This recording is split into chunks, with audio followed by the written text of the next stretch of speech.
Olá, aqui quem vos fala é Joseil, sejam todos bem-vindos ao canal Física com Joseil. Hoje vamos falar sobre os modelos de mundo, desde o modelo geocêntrico de Ptolomeu até a teoria de gravitação de Newton, assunto do próximo vídeo. Não se sabe ao certo onde Cláudio Ptolomeu nasceu, provavelmente no Egito por volta do ano 100 da era cristã.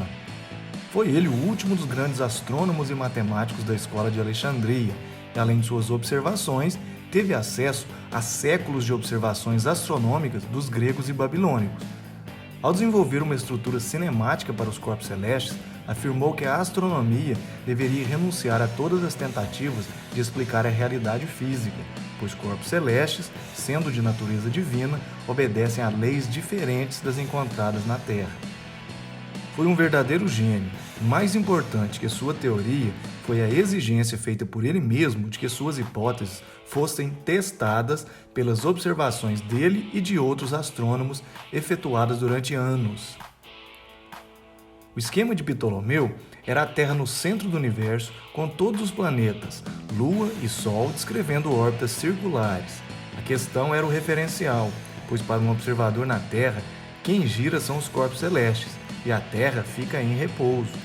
Com este modelo geocêntrico, Ptolomeu conseguiu explicar vários fenômenos, como a precessão e as mudanças anômalas da velocidade do Sol, o movimento retrógrado dos planetas e as estações do ano. Para explicar esse movimento retrógrado dos planetas, Ptolomeu usou os epiciclos, que são movimentos circulares em torno de um eixo que passa pelo deferente. Ptolomeu excluiu em sua teoria o movimento de rotação da Terra. Segundo ele, se isso acontecesse, os corpos não estariam em repouso sobre a Terra, e um objeto em queda deveria se mover no sentido oposto ao da rotação da Terra, como na imagem. Mas sabemos que isso não é verdade. A mesma ideia pode ser aplicada a um barco em movimento. Ao soltar um objeto de um ponto no topo do mastro, este deveria cair em linha reta. Como o barco se move, o objeto deveria cair em um ponto atrás da base do mastro. Mas isso também não é verdade. Quem explicou isso claramente foi Galileu, mais de 15 séculos depois.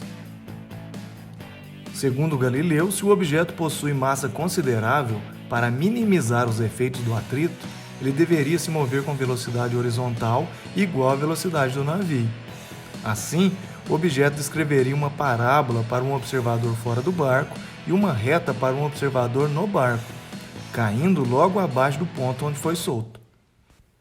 E hoje sabemos que é exatamente isso que acontece nos movimentos. O polonês Nicolau Copérnico foi o primeiro a desenvolver a ideia de um sistema heliocêntrico compreensivo. Nesse modelo, o Sol ficaria no centro, fixo e imóvel. Em volta dele, giram em círculos Mercúrio, Vênus, Terra, Marte, Júpiter e Saturno. A Lua gira em torno da Terra. A Terra, por sua vez, gira em torno de seu próprio eixo em um período de 23 horas e 56 minutos. Note que a soma do movimento de rotação com o movimento de translação aumenta a rotação aparente para 24 horas. Neste modelo, o referencial é o Sol. Isso torna mais fácil o cálculo da distância entre os planetas, o que não era possível no sistema de Ptolomeu. O modelo de Copérnico, além de carregar vários erros do modelo de Ptolomeu, não foi aceito por algumas razões filosóficas, religiosas, epistemológicas e científicas, como, do ponto de vista epistemológico, a teoria da Terra móvel estava em contradição com a experiência sensorial direta e violava o princípio de que, sob condições normais, nossos sentidos são confiáveis. Do ponto de vista científico, o primeiro problema, a ausência da paralaxe anual das estrelas fixas. Em segundo lugar, ele não conseguiu explicar de uma forma satisfatória o movimento de objetos em uma Terra que se movia, como citado anteriormente. A verdadeira revolução da mecânica celeste veio com Tycho Brahe e Johannes Kepler. O dinamarquês Tycho Brahe catalogou mais de 700 estrelas e determinou a posição de cada planeta em toda a extensão de suas órbitas. Foi com o alemão Johannes Kepler que, reunindo as observações de uma vida inteira de Tycho Brahe e sua imensa capacidade matemática, conseguiu descrever a mecânica celeste sem a preocupação com a causa. É importante ressaltar que as leis de Kepler são leis cinemáticas e quem vai explicar a dinâmica dos corpos celestes é Isaac Newton. Após anos insistindo em órbitas circulares, Kepler conseguiu resolver o problema com uma órbita elíptica, em sua primeira lei. Em sua primeira lei, conhecida como Lei das Órbitas, Kepler escreveu: o planeta em órbita em torno do Sol descreve uma elipse em que o Sol ocupa um dos focos.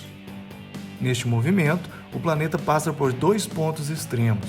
O mais próximo do Sol chamamos de periélio e o mais afastado chamamos de afélio. A explicação sobre a variação da velocidade é dada na segunda lei. Em sua segunda lei, conhecida como Lei das Áreas, Kepler escreveu: a linha que liga o planeta ao Sol varre áreas iguais em tempos iguais. Considere o planeta se movendo do ponto A até o ponto B. Se ligarmos uma reta do planeta ao Sol nesses dois pontos, teremos uma área A1. Se repetirmos o raciocínio para os pontos C e D, teremos uma área A2. Se essas áreas são iguais, os tempos de percurso também serão iguais. Veja que a distância percorrida na segunda parte é maior que na primeira. Assim, podemos concluir que a velocidade aumenta à medida que o planeta aproxima do Sol e diminui quando o afasta. Temos então dois pontos extremos. No periélio, a velocidade é máxima e no afélio, a velocidade é mínima. E quando o planeta vai do afélio para o periélio, o movimento é acelerado. E quando vai do periélio para o afélio, o movimento é retardado. Como observação importante, durante todo o movimento, o momento angular ou quantidade de movimento angular permanece constante. A terceira lei de Kepler, chamada de Lei dos Períodos, relaciona o período orbital com a distância média do planeta ao Sol. Segundo Kepler, os quadrados dos períodos de translação dos planetas são proporcionais aos cubos dos semi-eixos maiores de suas órbitas. Podemos fazer com boa aproximação a distância média. Pela imagem, podemos notar na ordem dos planetas que, quanto mais afastado um planeta está do Sol, maior o seu período orbital.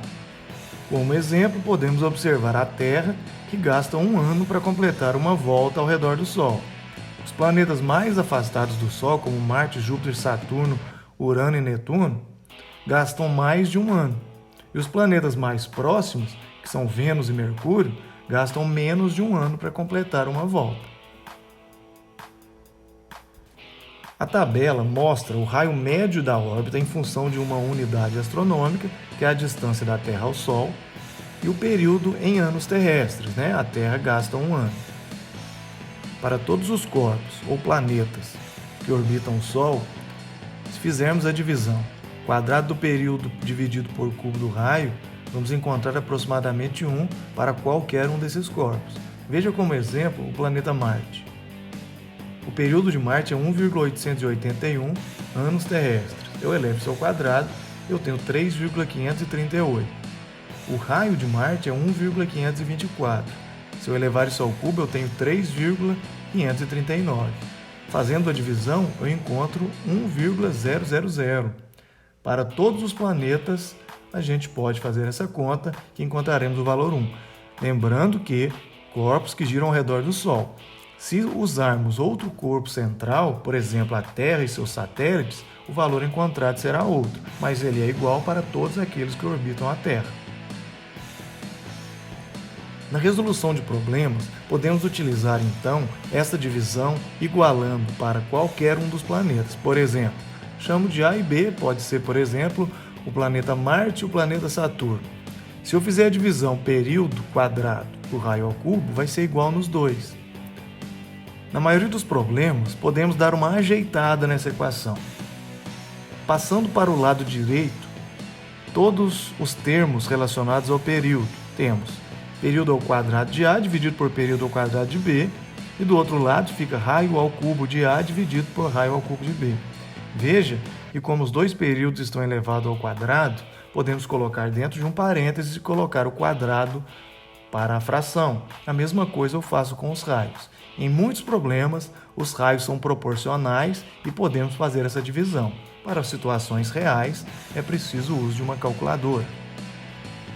Então, meus caríssimos, muito obrigado por ter assistido o vídeo até aqui. Se gostou, deixe o seu like. E não se esqueça de se inscrever e ativar os sininhos das notificações. Galera, hoje eu quero mandar um salve para Eduardo, Isabela e a galera toda de Minduri. Abração, moçada, até a próxima!